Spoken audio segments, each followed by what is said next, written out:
బాబా వంగ గురించి ప్రత్యేకంగా చెప్పాల్సిన అవసరం లేదు. తను జ్యోతిష్యం చెప్పింది అంటే ఖచ్చితంగా జరిగి తీరుతుంది అని నమ్ముతూ ఉంటారు.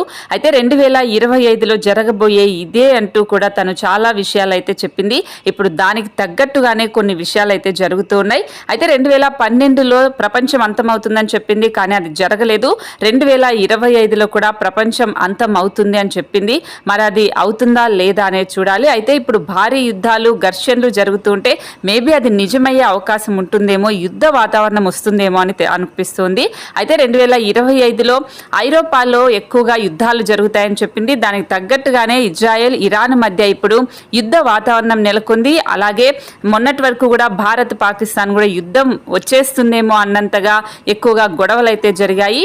అయితే 2028లో కూడా శుక్రగ్రహాన్ని చేరుకుంటామని చెప్పింది. 2033 కల్లా మంచు ముక్క కరిగి సముద్ర మట్టం పెరగడం వల్ల సునామీలు కూడా వచ్చేస్తాయని చెప్పింది. దానివల్ల మానవాళి అసలు అంతమైపోతుందని చెప్పింది. మరి అలాగే 2170 నాటికి భూమి పైన అసలు ప్రజలే ఉండరు, మనుషులే ఉండరు అని చెప్పింది. సో ఇప్పుడు తను చెప్పిన వాటిని చూస్తూ ఉంటే యుద్ధాలు కూడా జరుగుతూ ఉంటే నిజమే అవుతుందేమో, 2025 ప్రపంచం అంతమయ్యే పరిస్థితి వస్తుందేమో, సగానికి సగం మంది జనాలు కుప్పకూలిపోయే పరిస్థితి వస్తుందేమో అని అయితే కొంతమంది అభిప్రాయపడుతూ ఉన్నారు.